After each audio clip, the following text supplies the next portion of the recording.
2, 1, activate. So I was a big fan of Robot Wars. I had the books, the magazines, the DVDs, the toys. When I draw Robot Wars. I even made a life-size cardboard cutout of Matilda for whatever reason that a young kid would do that. And it wasn't just me. At school on Monday morning, the only topic would be Robot Wars from the previous Friday. In the town of Worthing, where I grew up, there was even a Robot Wars shop very briefly.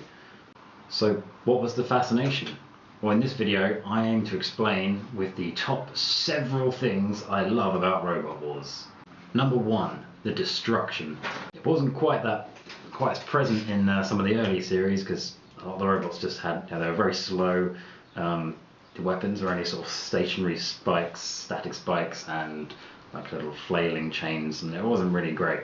But when you got to the later series and you had machines like Hypnodisc with their enormous flywheels and the crushing claws like Razor and stuff, these were the destruction was fascinating to watch, really, sometimes to the point where you're actually thinking, wow, I'm really glad I didn't build that, because that's not repairable. The catharsis of seeing a robot shredded with a flywheel or Dietor catching fire inevitably was just unbeatable.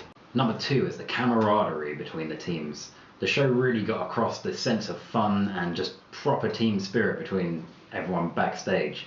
You had teams like all grouping up to fix one robot so it was ready for its next fight and just mucking around in the middle of battles and stuff like that. And there was never really any promoted rivalry until you got to Robot Wars Extreme, where they made sort of mildly mannered technicians say stuff like this. Stinger have said we're a box on wheels. We're going to show them what we can do. They're boring. My mother hates them. They just spin round in a circle. We're going to show them who's boss. Well, if Andrew's mum's not happy, nor am I. Number 3, heroes and villains. Despite the fact that these rivalries weren't pushed at all, that did not stop my younger self from holding a bitter grudge when my favourite robot got beaten. When Razor were defeated by Pussycat in Series 4, I developed this massive, unjustified hatred of the team, as evident in this drawing, showing Razor destroying Pussycat. A lot of anger there, isn't it? Very angry child. Sometimes the Roboteers got a bit upset, such as this clip, where a guy from Mortis says shit. Mortis are gone! Brilliant! Oh, magnificent! I don't know how they got past the sentence, but that made me laugh. Number 4 is the house robots. Now, in my opinion, the house robots basically saved the show from the first few series, because let's be honest, I don't really understand how it got so successful watching back, because there's very little going on. But thankfully the house robots were there to bring a bit of drama, a bit of destruction, a bit of something crazy going on. And I really think they pulled it through until it could really develop as a show. They were always a joy to watch. I had the mounted cameras, which always added an extra interesting level when you're younger of watching that.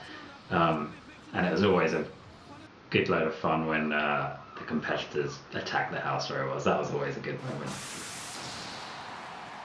Number 5 is that it was educational. It taught you a lot about engineering. I didn't know anything about metals or stuff like that beforehand, but after watching Robot Wars for many years, I know how titanium is harder than steel, which is harder than aluminium, and you learn about the physics involved, how you needed a lot of weight in the flywheel to get a good load of energy into another robot and stuff like that. And ultimately, I think it's the part of the reason that today I'm actually an engineer myself, and that's probably because of Robot Wars.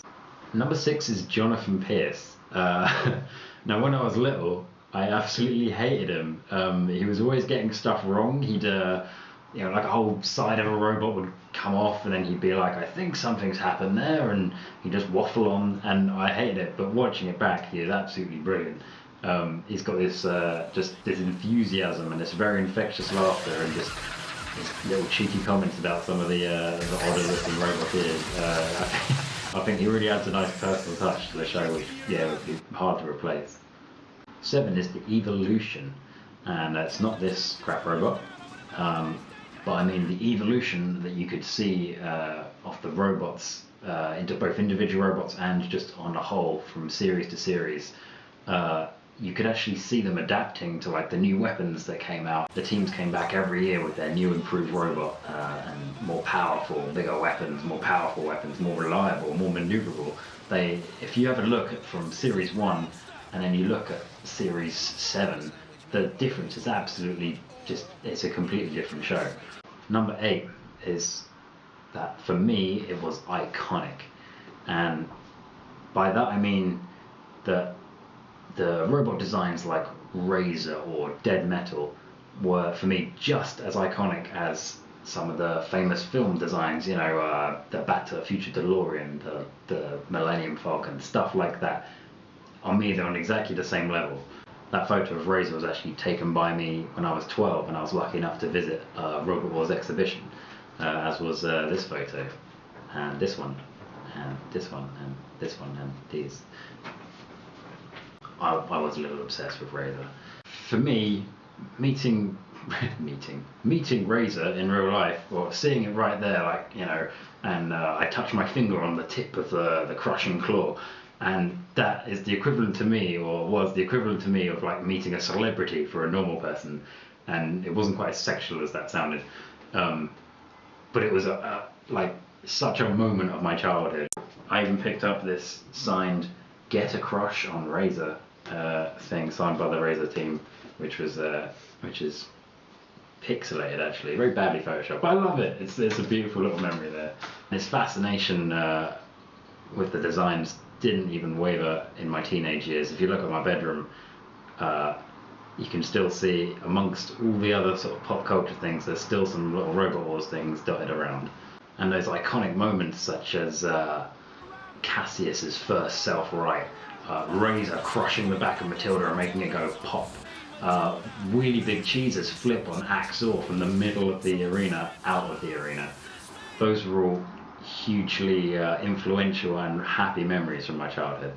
So there you have it, guys. That was 8 reasons why I love Robot Wars, and I can't wait for the new series. Really looking forward to that. So let me know if there's anything that you adored about Robot Wars that I haven't included, and thanks for watching.